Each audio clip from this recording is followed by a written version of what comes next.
The following is one of the oldest dances in the repertoire.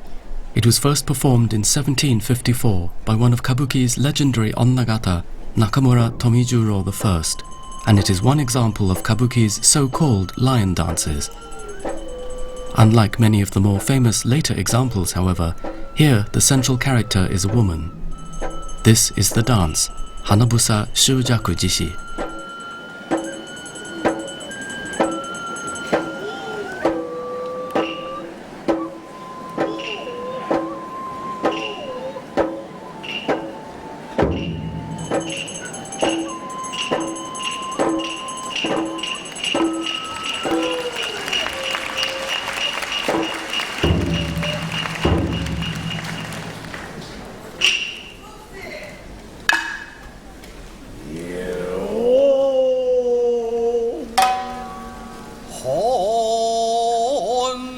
As the dance begins, we find ourselves in a spacious room, the sliding doors of which are decorated with magnificent peony blooms.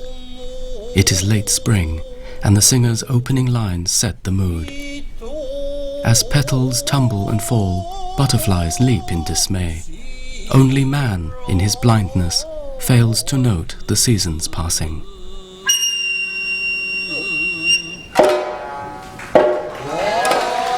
This is, in fact, a house of pleasure, and the one who now dozes before us is a courtesan. Speaking for her, the lyrics continue, "Yet I, too, am bewildered and lost."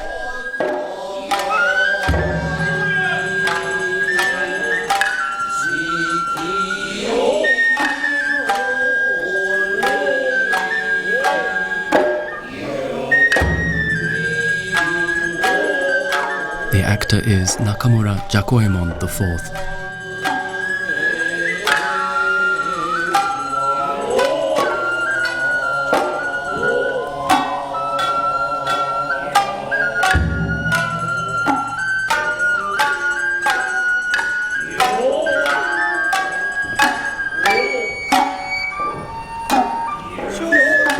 A pair of butterflies has mysteriously appeared and teasingly invite the courtesan to sport with them. From her magnificent outer robe and elaborate hair ornaments, we can tell that this is a courtesan of the highest rank. Yet the purple headband she wears that hangs down to the left of her face is called Yamai Hachimaki and is a convention indicating illness or some kind of emotional turmoil.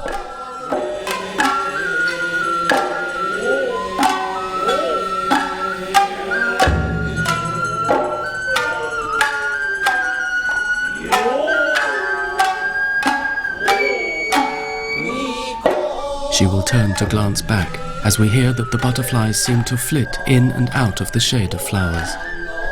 These flowers are peonies, also embroidered on the courtesan's robe.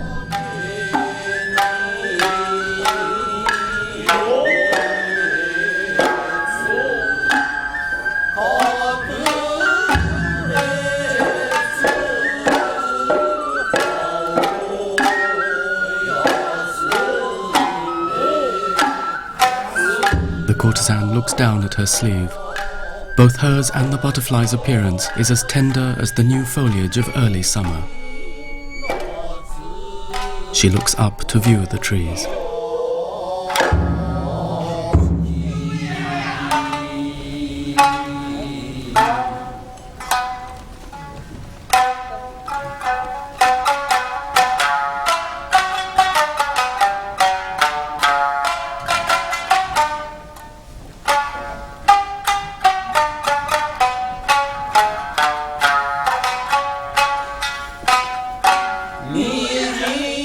While outwardly talking of flowers, the lyrics now hint at the courtesan's own life, and at the occasions when her lover failed to visit, leaving her abandoned. Insubstantial as a dream of a short summer's night, the scent lingers still. Was it for this that the flower was plucked? For now there is no one to claim it.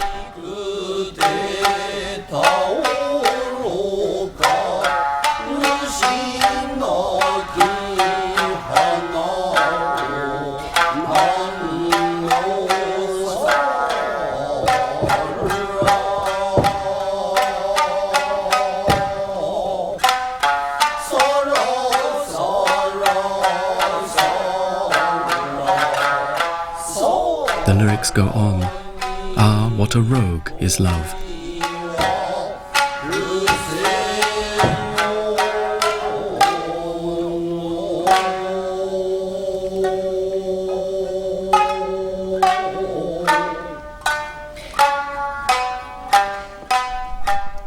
For the next section, the courtesan will dance with special fans that have peonies and bells attached.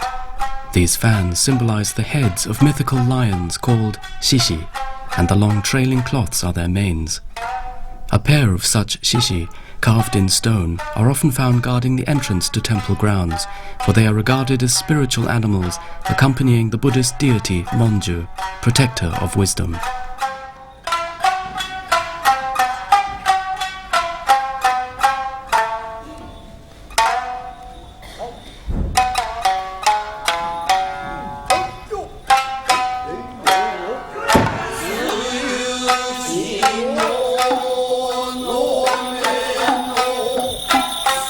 The courtesan now sees before her the fresh greenery of outdoors, and the lyrics tell of the gentle dew upon the willow branches at the break of day.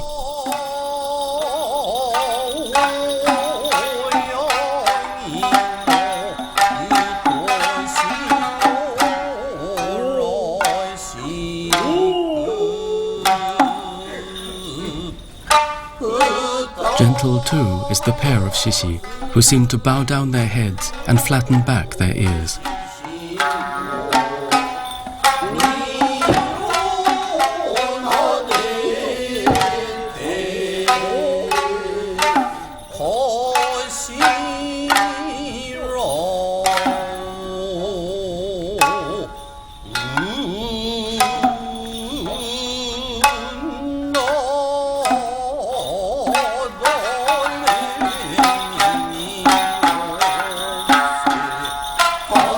We hear how the shishi take shelter beneath the blossoms from the storms of this weary world.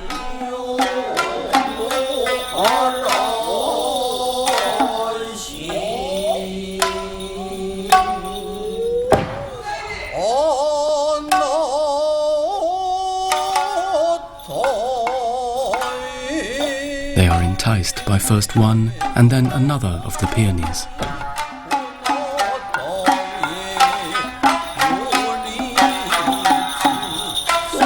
At last we hear the shishi begin to frolic with the garden butterflies as together they gambol and play. In Far Eastern iconography, the shishi, the peony and butterflies are often seen together. The shishi representing the king of beasts, the peony the king of flowers, and the butterflies serving to draw the lions out, teasing them into a frenzy.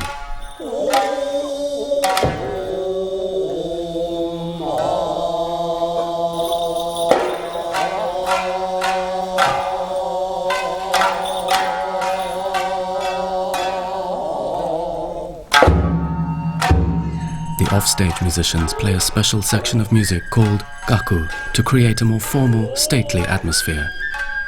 Gaku is associated with ancient dances of gagaku, and the following lyrics suggest that the butterfly wings are like the flapping sleeves of ancient court dancers. An old work called Butterflies was in fact included in the gagaku repertoire.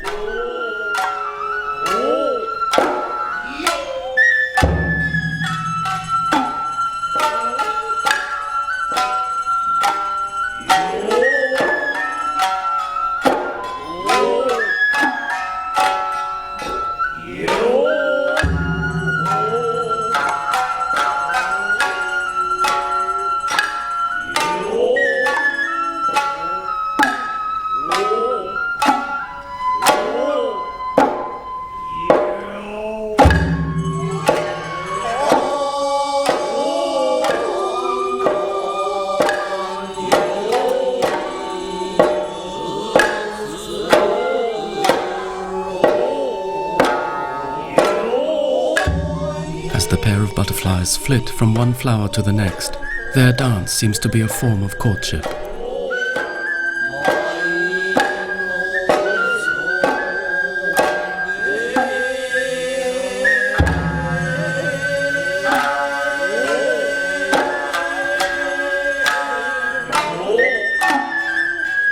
The courtesan has unrolled a long letter scroll. This is a love letter, perhaps sent by the man who has forsaken her, thus causing her present illness. The school of music to which these musicians belong is called Nagauta. It is the oldest form of music in Kabuki and is often heard together with the drums and flutes that originally came from the older No theatre.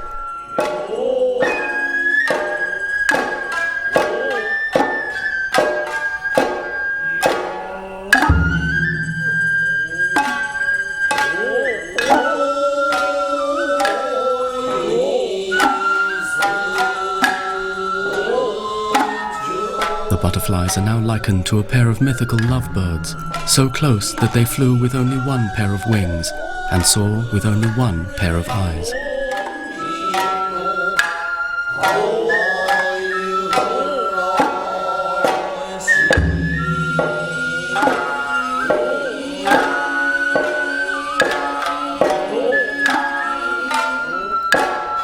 Soon, the mood will change completely as we enter one of the most important and lovely sections of the dance, called the kudoki, or entreaty, in which the female character will always express her emotions directly to an imaginary lover. The tempo will be slower, and the section is famous for the sensuous beauty of its melody.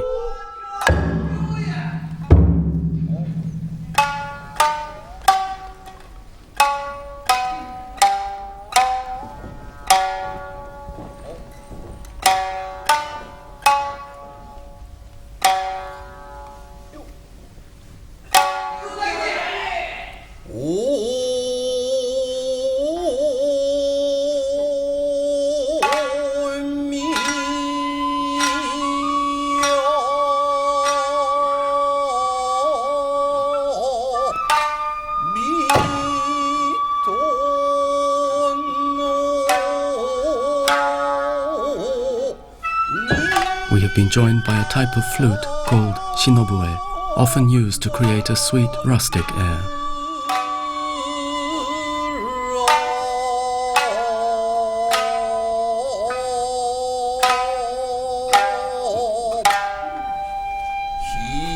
The courtesan will revolve a finger coyly against her sleeve as she looks at the lover whom she imagines before her. The lyrics for this section are vague in meaning, and are in fact made up of a list of different types of cherry tree. Yet, through imagery and suggestion, they also allude to the courtesan's past life. We hear of a cherry planted in the garden of a court mansion, perhaps implying that, like a maid in waiting, she also was put into service.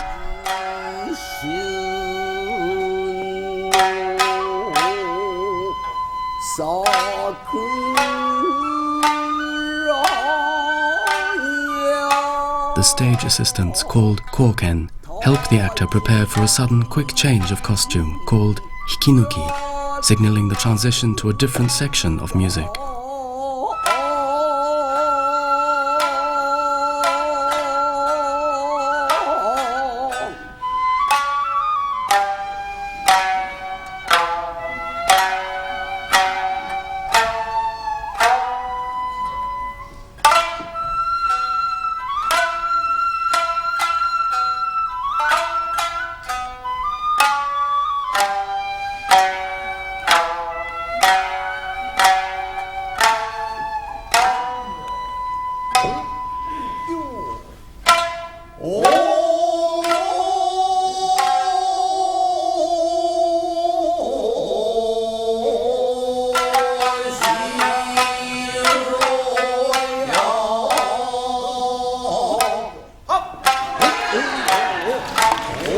Again the mood changes, and we are joined by the tsuzumi shoulder drum. With her fan, the courtesan mimes the large round heads of flowers as, once more, she sees the peonies. The petals come floating down all around her.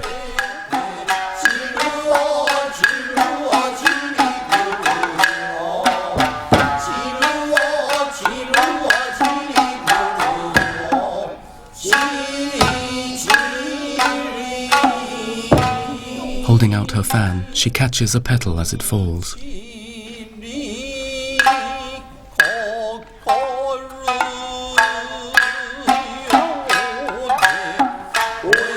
Thinking it a pity that they should fall so soon, the courtesan cannot sleep.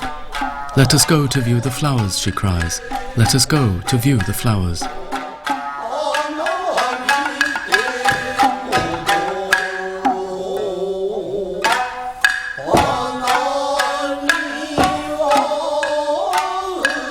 For by viewing the flowers, we may forget our own despair.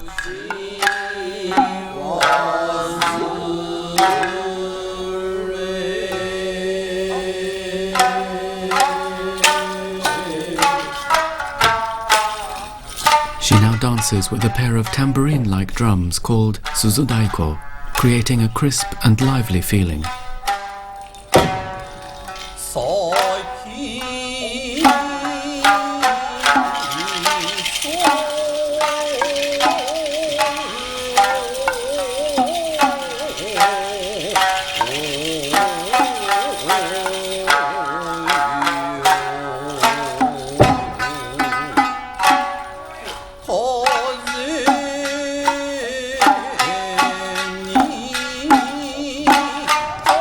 The musicians sing of peonies blossoming in profusion as their scent spreads in great waves of fragrance.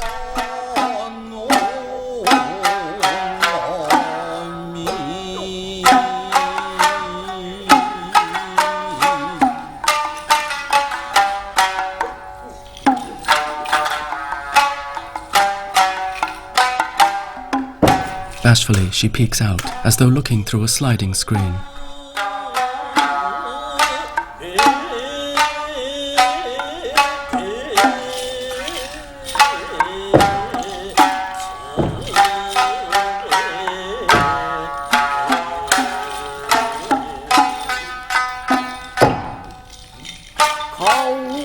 The flowers' faces, we're told, are made up in bright colours, red, white and pink.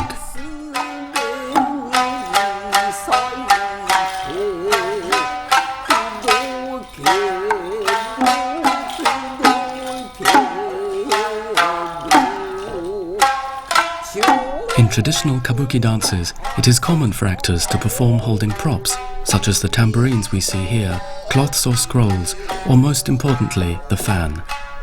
However, most dances also include one section, as in that which follows, where no props are used. Known as teodori, or hand dance, it highlights the suppleness and beauty of hand gestures.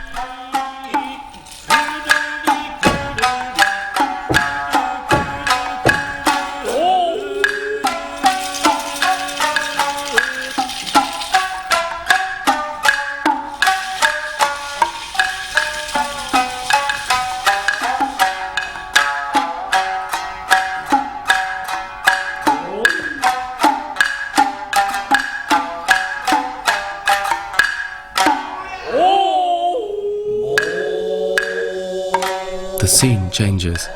The courtesan now begins to see before her not a room in the pleasure house, but a steep and craggy landscape. We should now imagine a high mountain where, once more, the shishi come to play among the flowers. Close by, we're told, there is a mysterious stone bridge, on the other side of which can be heard the ethereal music of strings and flutes that filters through the evening clouds. We must be patient a little longer, for soon, before our eyes, a miracle will appear. The courtesan begins to chase after the butterflies again. As she does so, and though she will not realize this at first, the fan representing the shishi head will take on a life of its own, finally dragging her towards the hanamichi.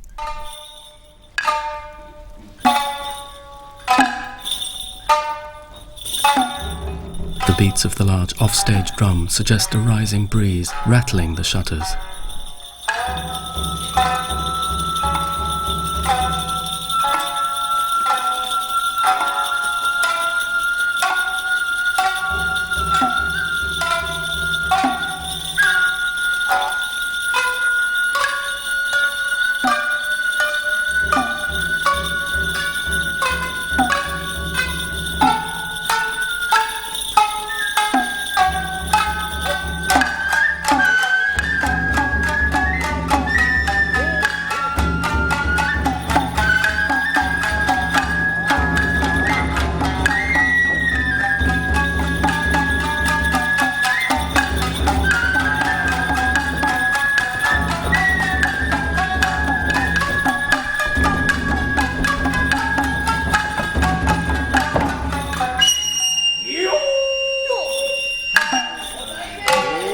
For the actor, this exit is considered difficult.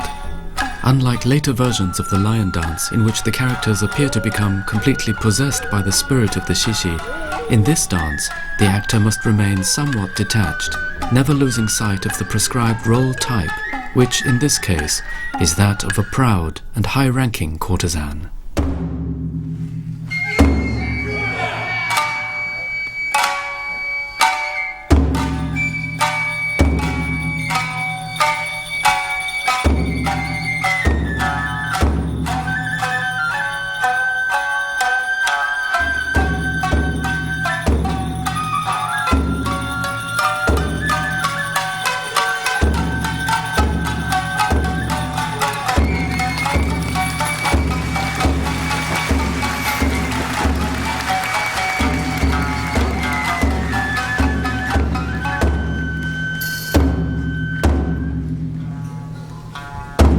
Soon we will be transported to a sacred mountain in China called Mount Seiryo, at the top of which there dwells the Buddhist deity Monju. This is the bodhisattva of wisdom, who rules over the shishi and is often depicted seated upon one. The stone bridge at the mountain peak is a symbol representing the tenuous link between the profane and sacred worlds, for on the other side lies paradise.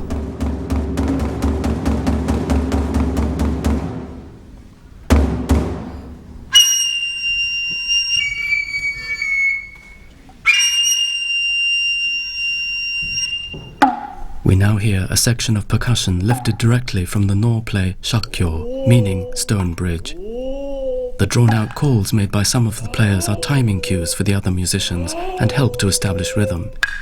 At the same time, they are important in adding a feeling of suspense. The Noh play Shakkyo is the major source from which all kabuki line dances have evolved, but the basic themes we find in such plays date back to very ancient times. The belief that divinities dwell in mountains, for example, has its roots in the prehistoric era, while the idea of a perilous bridge to paradise is a common religious motif.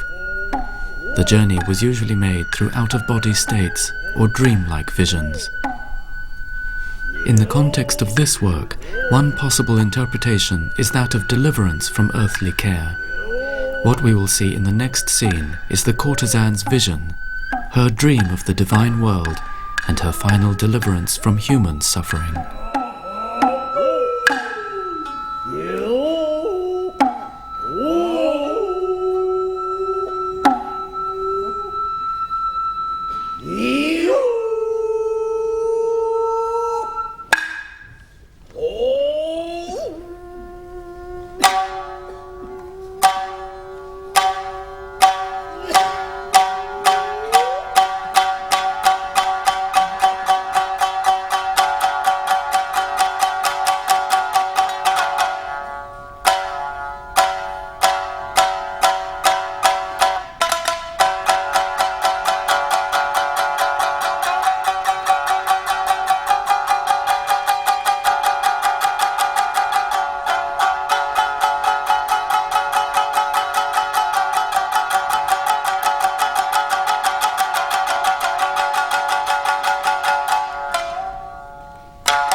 The singer performs in a bravura style known as ozatsuma, which serves to set a mood of seriousness and grandeur.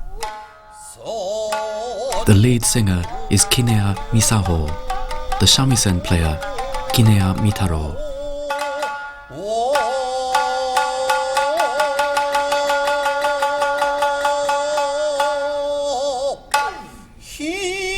We are reminded that no ordinary mortal may cross the stone bridge at the top of Mount Seiryo.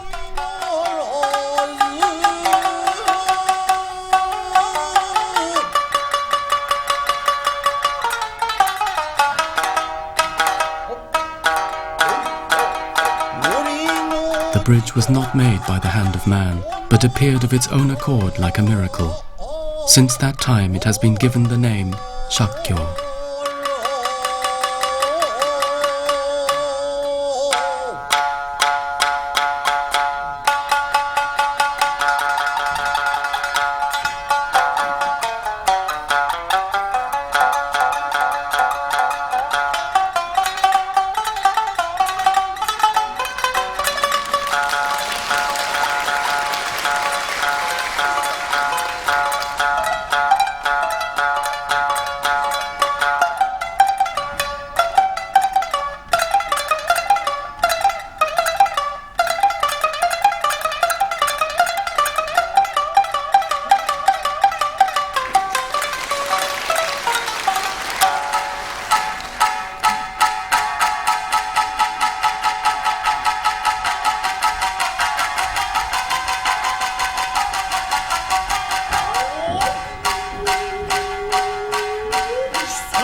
The heavy beats of the offstage drum now represent a great wind blowing across the mountains outside.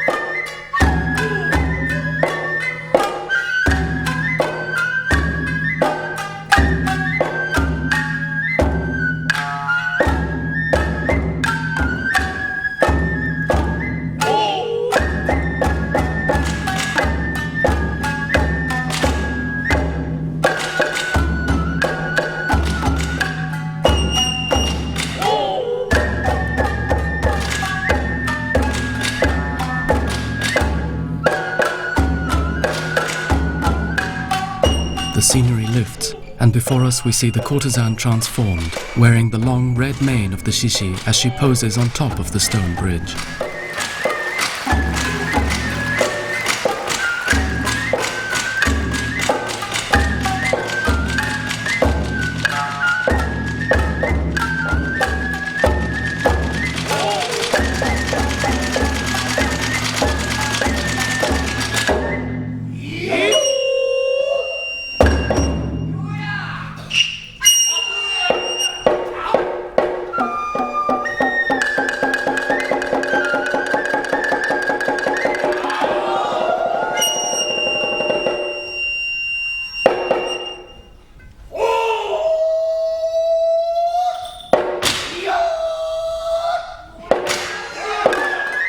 The characters with whom she fights have no particular meaning in the context of this dance. They merely serve to highlight the central actor and to suggest the power and majesty of the Shishi. What follows is the section known as kurui, or madness, as the musicians play excitedly and the Shishi is teased into a frenzy.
The time has come, we hear, for the Shishi to dance to ancient court tunes, when the fragrance of the peonies will fill the air.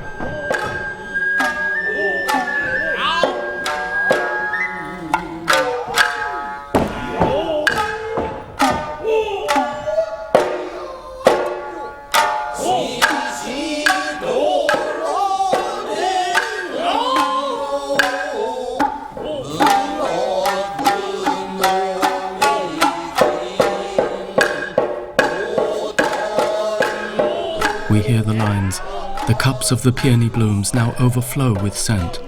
Displaying its strength, here is the shishi before us. Beat the drums, let music play."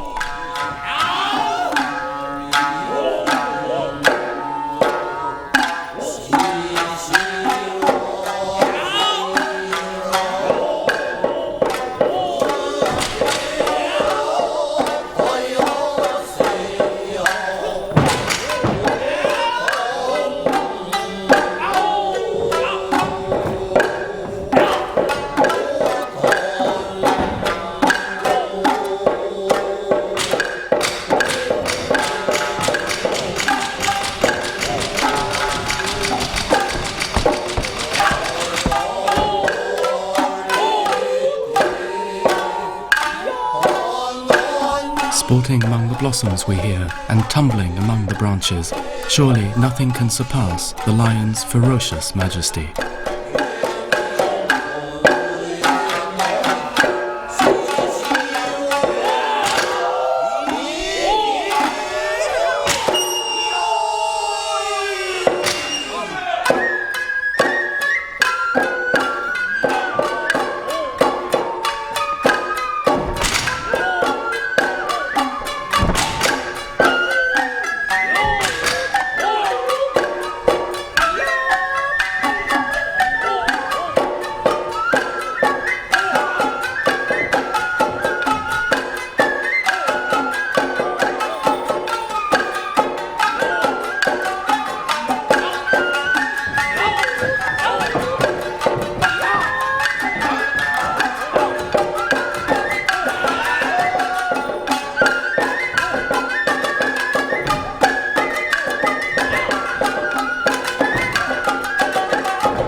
At last, we hear that the shishi will ascend its throne as the king of beasts.